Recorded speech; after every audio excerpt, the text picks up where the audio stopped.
जो आज तक टेस्ट क्रिकेट की हिस्ट्री में कोई भी भारतीय कप्तान नहीं कर पाया, वो फाइनली शुभमन गिल ने कर दिखाया। मतलब हाँ, सिर्फ 25 सालों की उम्र में भारतीय टीम की कप्तानी दी गई। प्रेशर कितना होगा और इन पर कितने सारे सवाल भी थे। इतने सारे सवालों के लिस्ट खड़ी कर दिए गए थे कि इनका खुद एवरेज ही इंग्लैंड में 14 का है, तो इनको आखिर कैप्टेंसी क्यों नहीं दी। इस टीम में ऋषभ पंत हैं जो कैप्टेंसी डिजर्व करते हैं, रवींद्र जडेजा हैं जो इनसे काफ़ी ज़्यादा एक्सपीरियंस खिलाड़ी हैं। केएल राहुल के बारे में भी बातें की गई, लेकिन इनको कप्तान बनाने के बाद बहुत सारे लोगों ने बहुत सारी चीज़ें कही। लेकिन शायद चौथे मुकाबले की चौथी पारी में जिस तरीके का ऋषभ पंत के न होने के बाद, भारतीय गेंदबाजों का एक साथ दो फास्ट बॉलर बाहर होने के बाद जिस तरीके से इस डू और डाई मुकाबले में उन्होंने शतक लगाया और मैच को बताया, तो उन सभी लोगों को जवाब मिल गया होगा कि कप्तान शुभमन गिल ऑन गोइंग यानी अपने एक राइट पाथ पर हैं और वो आने वाले टीम इंडिया के लिए चैलेंजेस के लिए तैयार हैं। मतलब हाँ, इंग्लैंड सबसे ज़्यादा मुश्किल चैलेंज हमारे लिए माना जाता है, क्योंकि वहाँ की कंडीशन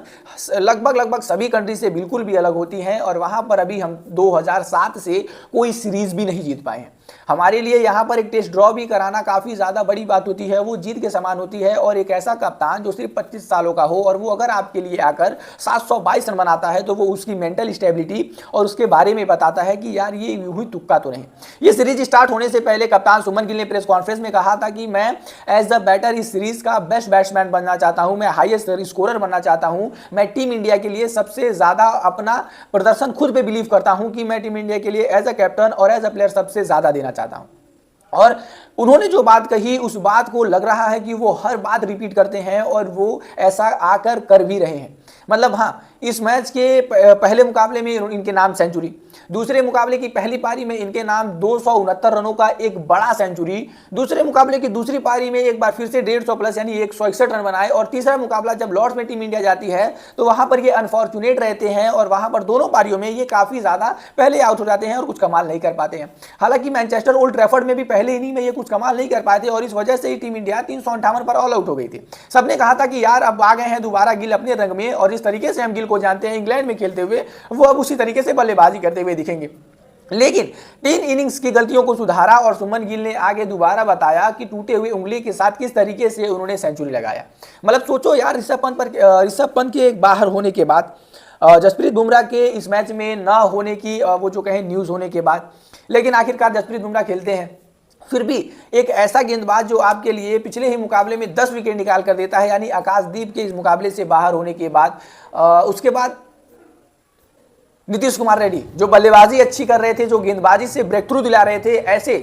ऑलराउंडर को टीम से बाहर होने के बाद, साथ ही साथ अर्शदीप सिंह को भी इंजर्ड होने के बाद, इस कप्तान पर कितनी ज्यादा वो दबाव हुआ होगा मैच को जिताने के लिए। इनफैक्ट मैच को जिताने तो छोड़ो, मैच में बने रहने के लिए ही कितना ज्यादा दबाव होगा। लेकिन जिस दबाव को शुभमन गिल ने हैंडल किया है और जिस तरीके से उन्होंने बल्लेबाजी की है, बड़े बड़े रिकॉर्ड्स उन्होंने तोड़ दिए। सबसे पहले मैं बताऊं कि भारतीय क्रिकेट हिस्ट्री के पहले ऐसे कप्तान बन चुके हैं जिन्होंने पहली बार इंग्लैंड में जाकर कैप्टेंसी थामा हो, इंग्लैंड के सरजमी पर पहली बार गए हो एज अ कैप्टन, और पहली बार ही उन्होंने सीरीज में 4 सेंचुरी लगा दी। भारतीय क्रिकेट की हिस्ट्री में अभी तक ऐसा कोई भी बल्लेबाज नहीं कर पाया। वहीं पर विराट कोहली का भी रिकॉर्ड तोड़कर उन्होंने अपने आप को नए माइंडसेट की तरफ सेट कर दिया है। जब विराट कोहली ने 600 से ज्यादा run as a captain England में बनाए थे, तो लग रहा था कि यार ये कितना ज्यादा बड़ा स्कोर है और क्या इसे कोई तोड़ पाएगा। लेकिन ना ही सिर्फ तोड़ पाएगा बल्कि इससे कहीं आगे निकल जाएगा, और वो नाम थे शुभमन गिल, जो अब एज अ कैप्टन 722 रन बनाकर विराट कोहली से काफी आगे निकल चुके हैं। और अभी भी शुभमन गिल के पास 2 पारियां हैं, तो वो कितने ज्यादा आगे निकल सकते हैं, उनके पास अभी पूरा भी वो कहें तो समीकरण है। और ना ही सिर्फ उन्होंने इंडिविजुअल परफॉर्म किया है, बल्कि जिस तरीके से उन्होंने टीम को चलाया है, जिस तरीके से उन्होंने टीम को लीड किया है और जिस तरीके से इस यंग कप्तान ने अपनी कैप्टेंसी के बारे में बताया है, इस टाइम तो सभी लोग उनकी तारीफें कर रहे हैं। हालांकि चौथे मुकाबले में बैटिंग करते टाइम वो काफ़ी ज़्यादा अनकंफर्टेबल थे, उनकी उंगली में चोट लगी थी, लेकिन फिर भी वो अपनी टीम के लिए खेलते हैं और सेंचुरी बनाते हैं। और सेंचुरी के जस्ट बाद ही एक हल्का शॉट खेलने के चक्कर में वो आउट ज़रूर हो जाते हैं, लेकिन उससे पहले उन्होंने अपना काम तो कर दिया था, बखूबी निभा दिया था। पहले दिन चौथे दिन केएल राहुल के साथ मिलकर जिस तरीके की साझेदारी बनाई 188 रनों की, इससे ज़्यादा बड़ी बात और कुछ नहीं है। जो आप 3 इनिंग खराब हुए हैं, उससे कई ज़्यादा बेटर आपने यहाँ पर शतक लगा के उसकी भरपाई कर दी।